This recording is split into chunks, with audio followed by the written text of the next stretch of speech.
মাঝপথে একটু বিরতি, বাইকের ইঞ্জিন ঠান্ডা করি। আর মাঝে সাঝে একা একাই যাওয়া আসা করতে হয় এই রাস্তা দিয়ে।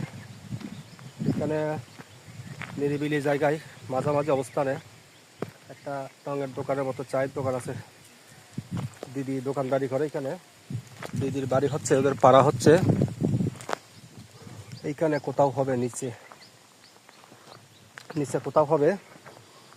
আর এটা টঙ্কাবতী রোডের মাঝামাঝি অবস্থানে। এটাই সেই ঐতিহ্যবাহী চায়ের দোকান। দিদি এটা কি পাড়া বলে? হ্যাঁ, কি পাড়া? ইমংলে পাড়া।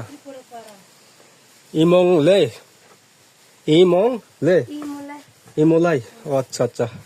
দিদির অত্যন্ত ভালো, আন্তরিক। মাঝপথে দোকানদারি করে একটু বসি, রেস্ট করা যায়, চাটা খাওয়া যায়।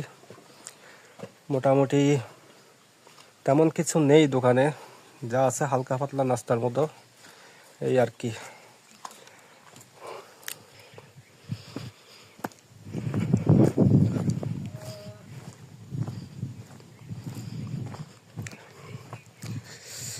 ত্রিপুরা খ্রিস্টান ওনারা, আমরা ত্রিপুরা খ্রিস্টান না, ত্রিপুরা খ্রিস্টান ওনারা।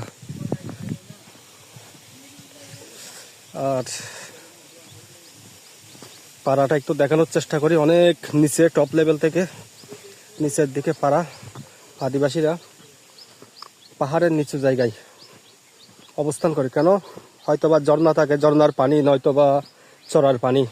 পানি তো লাগবে জীবন জীবিকার জন্য, পানির দরকার আছে। এই যে এখানে একটা চড়ার মতো দেখা যাচ্ছে, আমি দেখছি নিচে পানির চড়া, ঝর্ণার মতো। ওই যে পাড়াটা, ওই যে ঘরবাড়ি কয়েকটা দেখা যাচ্ছে।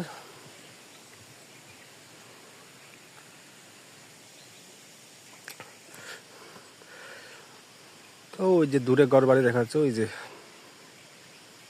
স্বাভাবিকভাবে পাহাড় থেকে একটু নিচু অবস্থানে ওনারা পাড়া মহল্লা তৈরি করে, বসত ভিটা তৈরি করে, বাড়িঘর বাঁধে। কারণটা হচ্ছে, অন্যতম কারণ হচ্ছে পানি, পানি এবং চাষাবাদের সুবিধা, উভয় সুবিধা। কিন্তু ওই যে দূরের টপ লেভেল আসলে বসবাস করা সম্ভব না। শুধুমাত্র বর্ষাকালে জুম চাষ হয় টপ লেভেলে।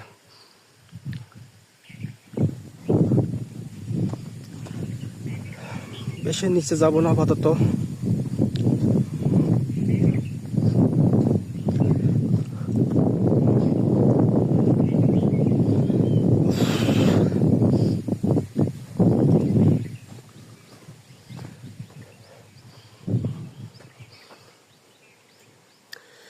এটাই সেই রাস্তা, একবার উপরের দিকে উঠবেন, একবার নিচের দিকে নামবেন।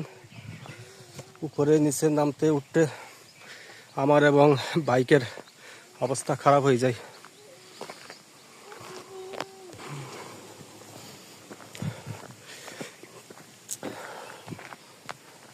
এখানে কোনো লোকাল সিএনজি বা লোকাল বাস বা চাঁদের গাড়ি, লোকাল কোনো গাড়ি নেই। লোকাল গাড়ি একটাই, সেটা হচ্ছে মোটরসাইকেল, ভাড়ায় চালিত মোটরসাইকেল।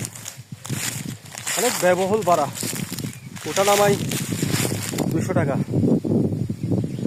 আর বাদ বাকি দূরত্ব অনুসারে 500-700 ভাড়া নিবে।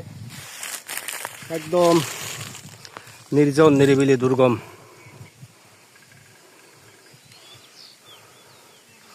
ওই যে সেই পাড়ার বাড়িটা, এখানে একটা বাড়ি, ওইখানে একটা বাড়ি, এখানে একটা বাড়ি। উপরে টপ লেভেল আসলে বর্ষাকাল ব্যতীত জুম চাষ চলে না। মেঘ পাহাড় কিন্তু এগুলো, বর্ষাকালে এই মেঘের কারণে এই পাহাড়টা দেখা যায় না। নিচে মেঘ, এইখানে এই অংশে মেঘ আটকে থাকে, টুকরা টুকরা, বড় বড় টুকরা, বিশালাকৃতির টুকরা এখানে আটকে থাকে। তো শুকনার মৌসুমে নিচে খুব ক্লিয়ার দেখা যাচ্ছে আজকে, না হয় মেঘের কারণে নিচের ভিউটা দেখা যায় না। ওই পাহাড়টাও দেখা যায় না, ওই পাহাড়ের সাথে মেঘ লেগে থাকে কন্টিনিউ বর্ষার কালে। ঠিক আছে, যাওয়া যাক, বিরতি শেষ, এখন আবার স্টার্ট করি। বাইকের ইঞ্জিন মোটামুটি ঠান্ডা হয়েছে, এবার যাওয়া যাক।